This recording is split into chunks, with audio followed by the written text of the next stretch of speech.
think that's the perfect moment to meet the new one. And who could present it better than the father of the new GT3? Ladies and gentlemen, Mr. Andreas Andi Preuninger and the new Porsche 911 GT3.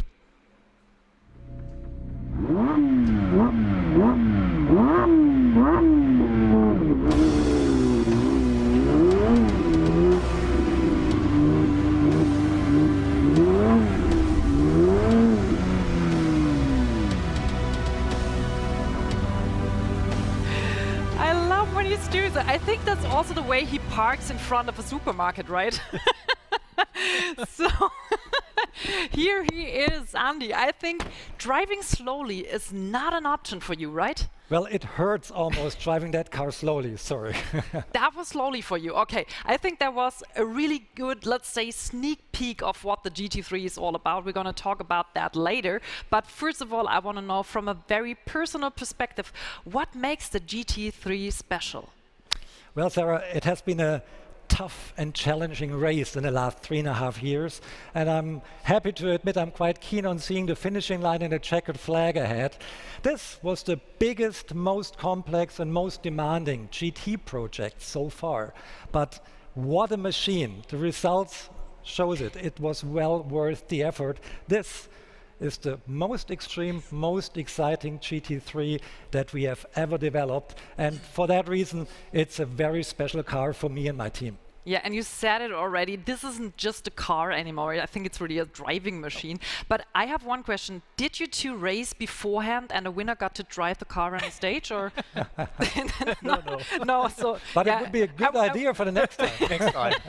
But of course, Frank, you also drove it. So what was your first thought when you jumped into the car and drove it really the first time?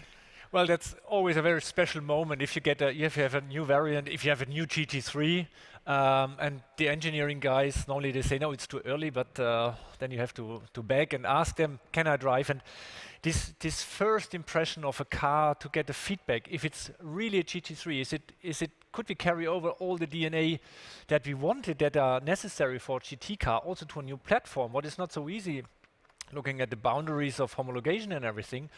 And but I had two thoughts when I finished the drive. One was, well, it happened. Everything is there what we need for such a car. very relaxed on that side. On the other hand, I say, well, that's still a hell of work to do until it's finished. And he did a hell of work, and he finished it in a very, I think, awesome way. So thanks for now, Frank. We'll see you later in the Q&A session. And for those with an already higher pulse during that short presentation of the car, I think we can make your heartbeat even faster. Winding road and racetrack. That's where a GT3 really feels at home. So let's have a look at the new Porsche 911 GT3 in action.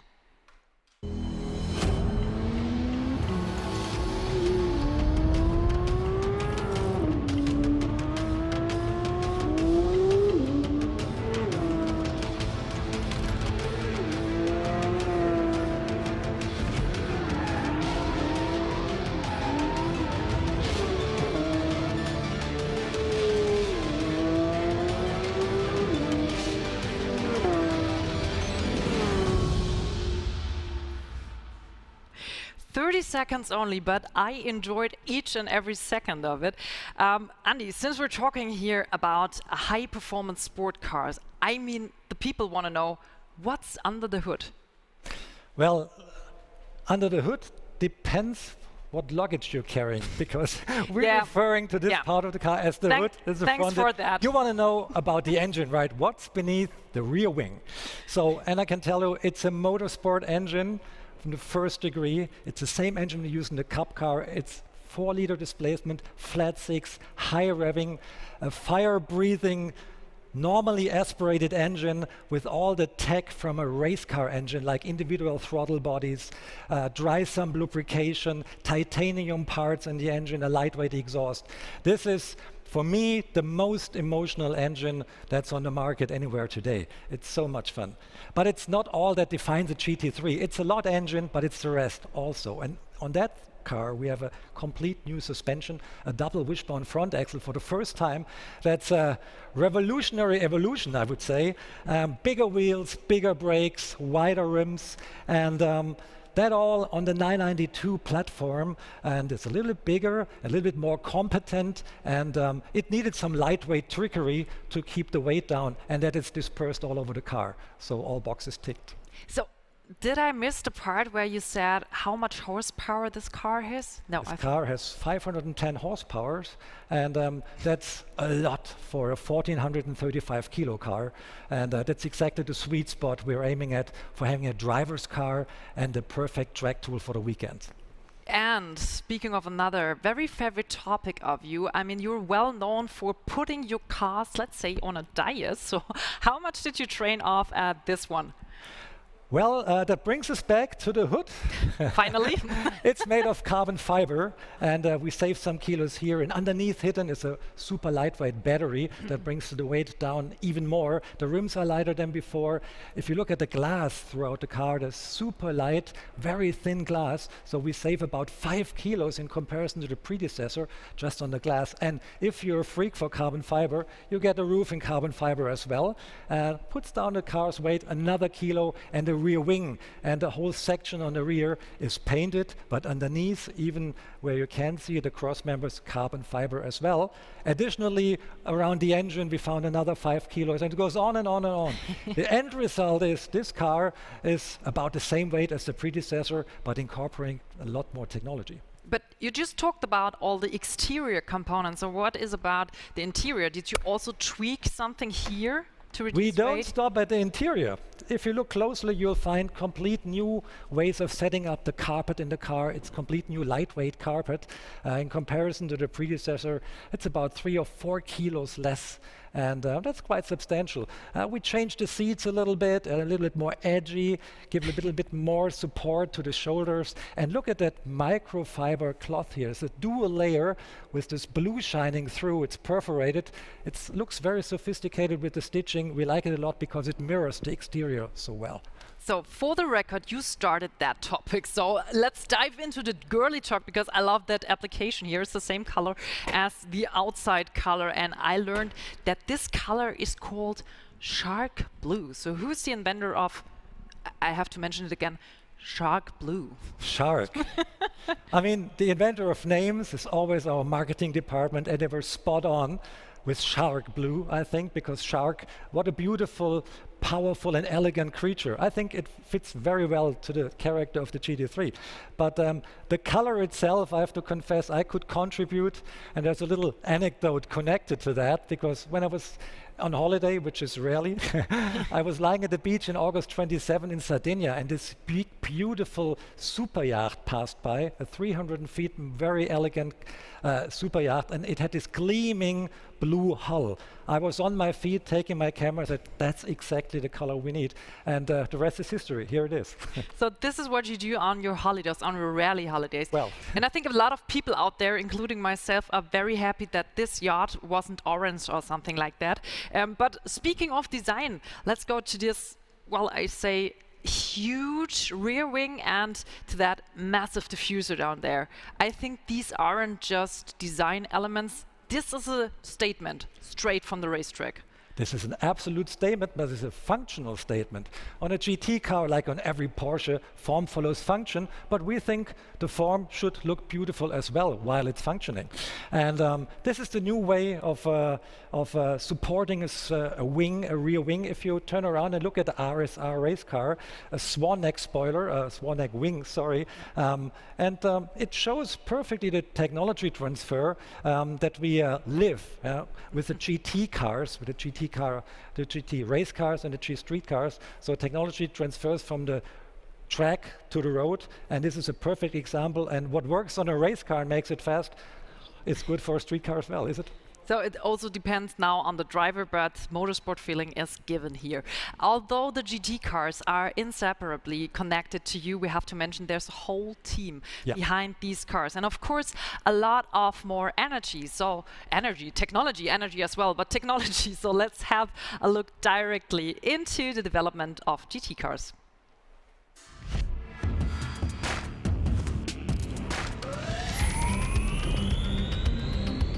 We worked especially on the efficiency. Pre-development saw well over 700 simulations before it was fine-tuned in over 160 hours in the wind tunnel. The new 911 GT3 achieves 50% more downforce than the predecessor in its delivery settings. The high downforce setting allowed us to generate 150% more downforce than on the predecessor model.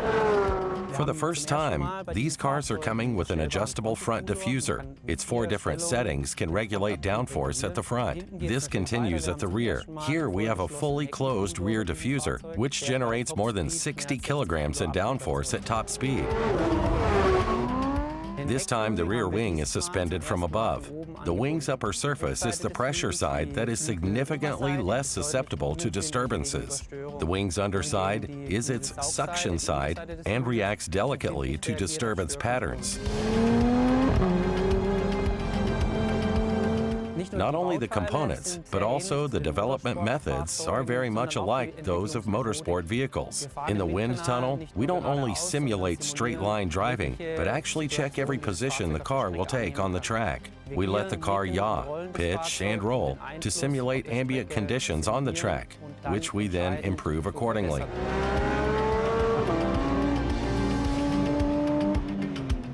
This is a really light car, but brimming with engineering technology. We tried to get weight out of the car wherever possible so as to convey the most agile, emotional, and precise drive behavior.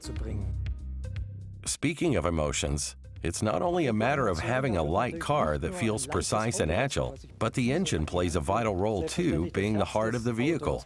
With the GT3, Legacy demands a high revving aspirated engine with 9,000 revs, 510 horsepower, and 470 nanometers of torque to turn it into a first-grade fun machine.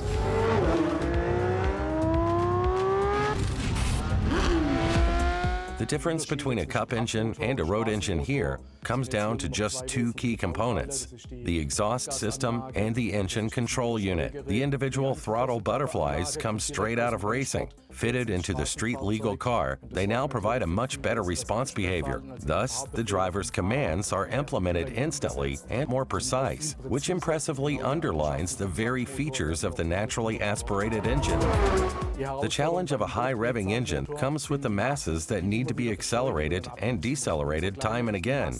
The smaller dimensions of the mass itself, the easier it is to arrange and design it.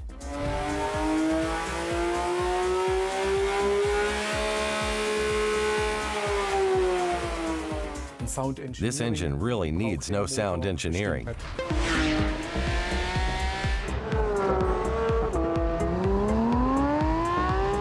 The car sounds superbly, especially from the inside. All mechanical sounds are clearly audible, arranged and composed into a beautiful melody. The cockpit is very sporty and clean, with every function extremely intuitively understood by the driver. We offer 3 different modes: normal, sport, and track. Specific to the GT3 is the so-called track view. It compacts all the information I need on the track or during a sporty outing to the immediate field of vision, ahead of the driver. We see oil pressure and oil temperature, tire pressures, and of course, the large central rev counter. I truly love that track view. I mean, the best thing in my very personal opinion is the shift light. It's not necessary, but it's cool. It helps a lot. It helps a lot. And it's cool, yeah, right. Of course, it's always functional. If you put something in a car, it's functional. And you once said about the GT3, and I quote, "The emotions and the joy of driving, that's why we desire the car from the heart to the stomach." Yes, to the stomach. So poetic. But I think that's also the reason why you've tested the new one to the bone at Nordschleife with 2 very special and well-known experts. You're referring to our test driver dream team, Mr. 911, JORG Bergmeister, who raced 6 generations of 911 race cars with huge success. Nobody knows the 911 better than he does. And Lars Kern, or should I name him Mr. Nordschleife, who has so many record laps under his belt. There's nobody around that knows the Nordschleife better than him. And can you imagine what happens when you give both these guys a key to that car and give them a day off at the Nordschleife? Here's the story.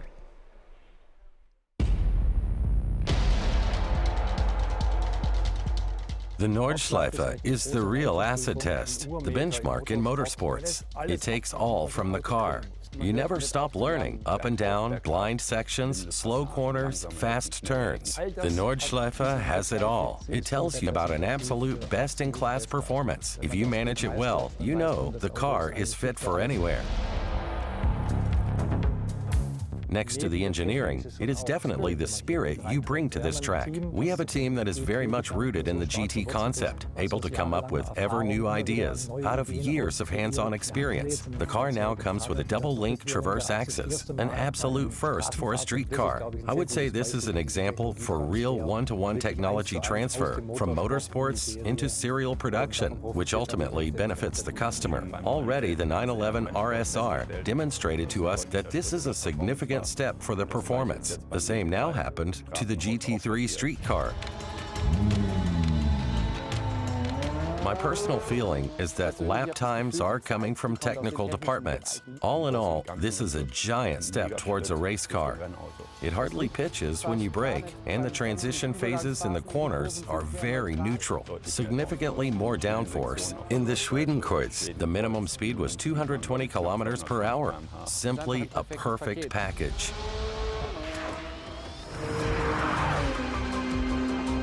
"20 years ago, when the first GT3 hit the road, it was a dream car for me. The homogeneous totality of engine transmission, limited slip differently generates a tremendously exact driving behavior that after 15 minutes you had fused together with the car. Topping it all was the day when I was told we had to see what time we would be able to get out of the Nordschleife.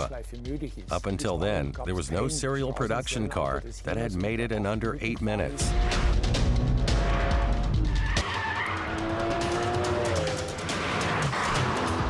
Well, then I drove it in 7 minutes and 56 seconds, which was a fabulous time we never thought possible. Under 8 minutes was an absolute sensation back then.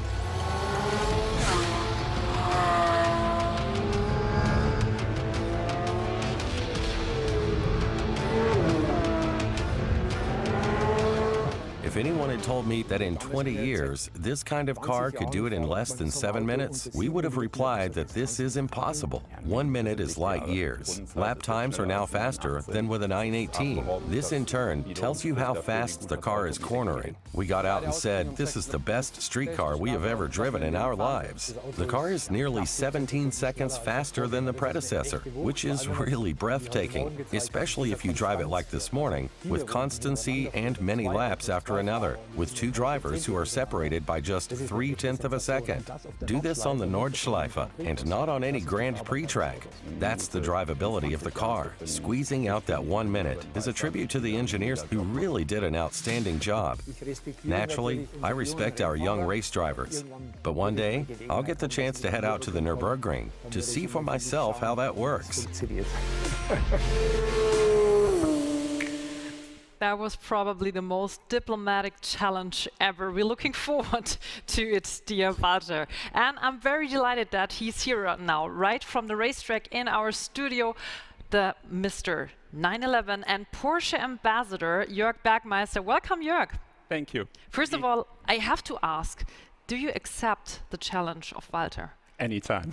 Anytime, yes. So the story goes on. Yeah, great to have you here. Thank you. Really happy that we are finally be capable of showing this beauty to all the fans out there.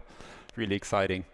Yeah, and as I mentioned at the beginning, we have got some journalists in our audience, and now we want to answer some of their questions because there were so many questions, and now we clustered it into the most asked and highly frequently asked questions. So let's dive directly into it. And the first one goes to Andy.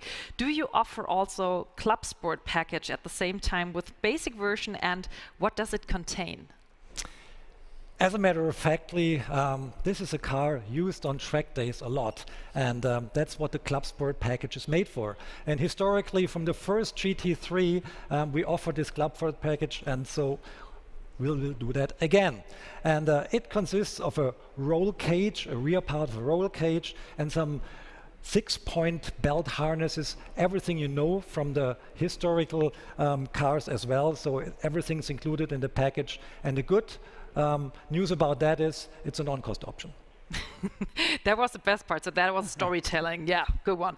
Next question goes to Frank. What is the difference between the PDK of the new 911 GT3 and the Carrera models?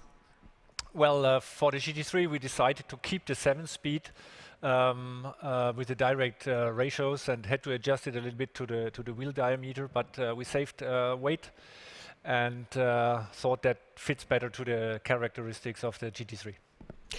Next one goes to Jörg. I love that question. How much fun is it developing and test driving street cars like a GT3 compared to your racing career? Don't say anything wrong. Obviously, as a race car driver, when you get in a street car, you have to lower your expectations. But on that car especially, I was shocked how good it is. It's really the grip level, the way it drives, how the balance is, it's so close to a race car, it's really, really impressive. So I enjoy it, and I think in the future it's only going to get better. And I think I think that's the next challenge here. But I think one component is, of course, the rear wing. So let's talk about that.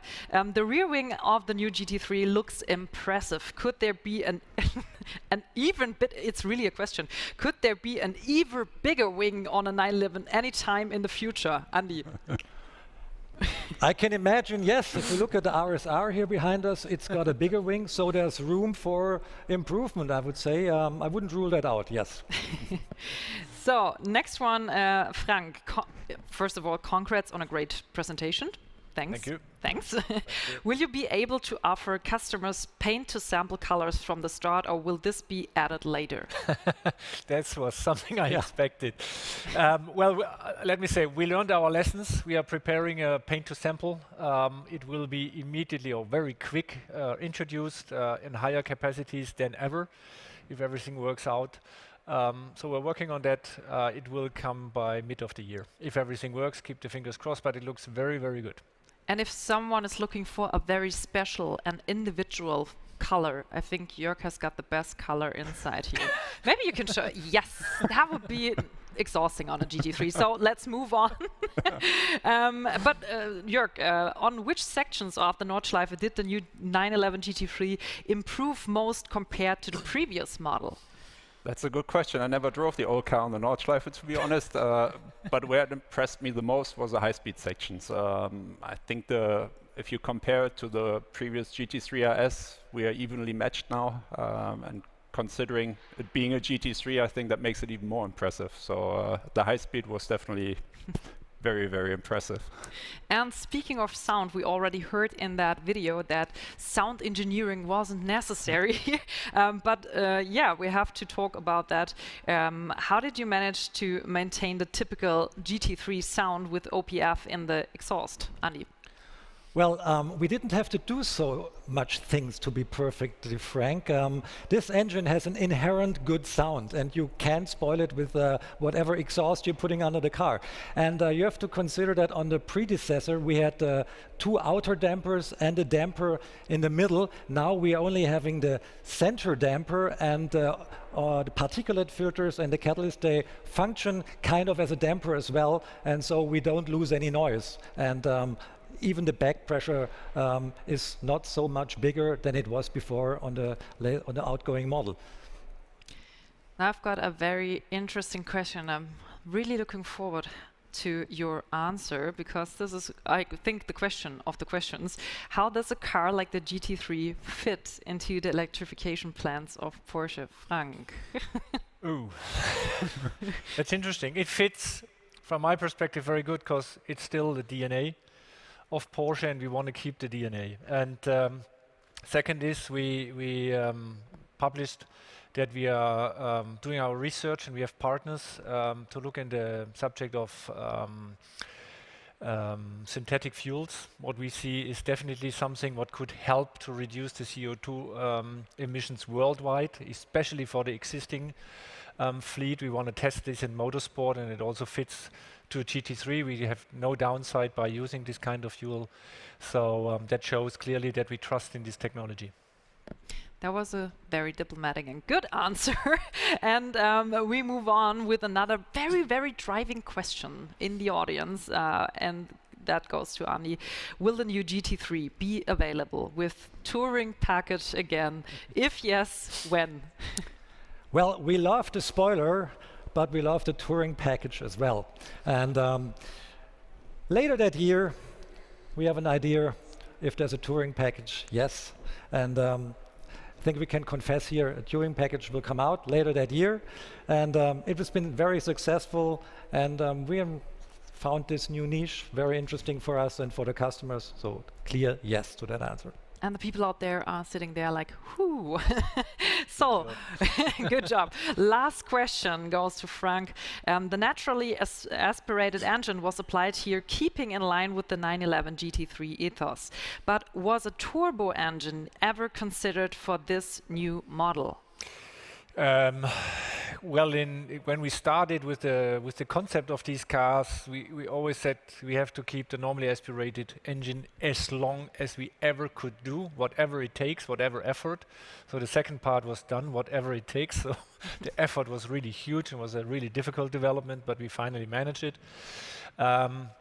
For sure, we talk turbo, but there's always a tricky discussion because we all love this normally. We love the turbos, but we also love the normally aspirated engines.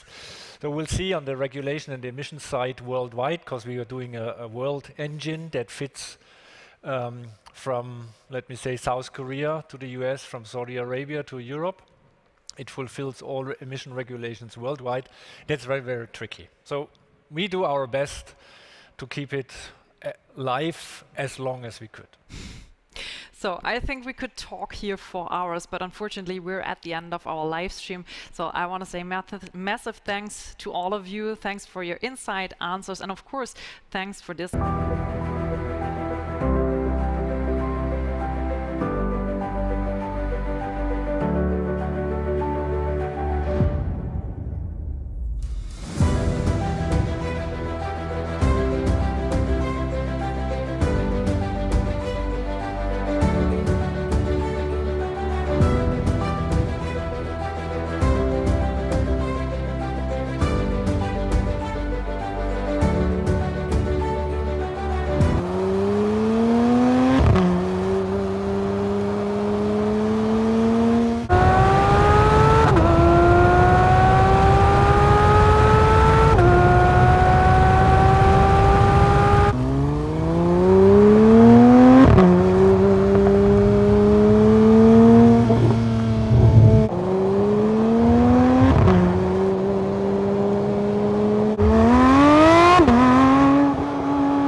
Boom.